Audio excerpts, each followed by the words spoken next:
Anyway, mayong adlaw di ay sa tuang tanan. Dai kung taga Iligan City bitaw mo day no den gusto mo mukaon og lami nga bingka. So kanida ika-recommend yun ako ni sa inyo day nga lami jud kaayo ang ilahang bingka diri. Kay lagi day ang pagluto bitaw silang bingka day is katong sa unang panahon bitaw day nga manumano ba. Kay lagi day kayo ang ilahang gigamit sa ilahang pagluto silang bingka. Og located ay ni day no sa Citri Road. Og highway ra sad kay siya day dapli na kay siya karsada. Kay daghan namig bingka nga tilawan diri sa Iligan City day pero kani ang pinakaswak, pinakalami nga bingka. Og barato ra sad kayo ang ilahang bingka diri day. Og lami sad kay siya day ba kay lagi day palit nimo day is grabe pa siya kainit. Kana bang bago kay luto den marag crispy pa ang babaw please lang. Unya day bestseller kay lang bingka diri day kay lagi nagtagat pa jud mi day kay lagi daghan kay namalit. Munong kailangan day magpabot paabot pasad mo day usa mo kakaon sila ang bingka. Inana man jud day basta lami kay nga pagkaon day is daghan jud kay ang mamalit. Muna kung gusto mo mo try ani day diri ra day ninyo makita sa Citri day no. So tanawalan na ninyong video nako day. So mao day na ang Citri Road day. Og mao day na ang ubo sa dalan day og mao po ni ang pasaka. Ay day dali ra kay siya tultulon day. Og ang presyo day silang bingka diri day no. Tag 25 pesos ang isa ka circle. Oy dana kalami ang bingka day kay lagi paig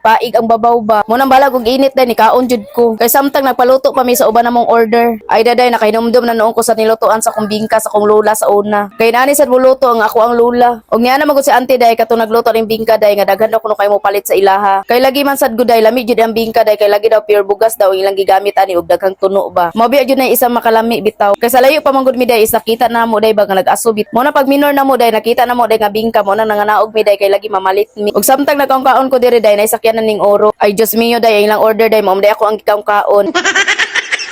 Unya ra ba day kay nakaila sila sa kuha mo ng shout out sa inyong duha ma'am ug sir. Sorry kay nakaon ako ang inyong bingka please lang. Kay na busy mo gud si auntie day ba so wala may kapangutana day nga kato day is na day tagiya. Kay lagi day ba bago mo gud siyang haon. So mo nang wala mi kapugong sa mong kabusaw day sa mo ang giuna-una og kaon please lang. Mo nang nagkatawa ko day ba nga naulaw bitaw. May gali day kay naada yun naluto ba. Nailisdan ra ilang order. Og anyway ginani din la pagluto day no marag manumano jud ba. Mo nang lami kay day og luto kay sa tanan ang bingka. Unya nakalami ani day kay paig siya sa babaw. Og ginani day kadaka ang ilang tag 25 pesos day. O diba sa 25 busog na kay kakay lagi dako man sad siya. Bali tag sa kabaso ang sukod sa imo ang 25 pesos. Munang dako na jud siya day no og mabusog na jud ka. Munang dili na lang jud ko masigir reklamo ani day nga nanambok ko. Kay lagi puro kaon man sad ko. Kay kung asa mi makakita og pagkaon day kay mo palit man jud mi ani. Ay daoy bahalag tambok basta buhi. Anyway day mo ra day to ko i-share sa inyo no og dire na day ko mag-end. I'm Emerly and thank you for watching. Manang bye mo. Ay.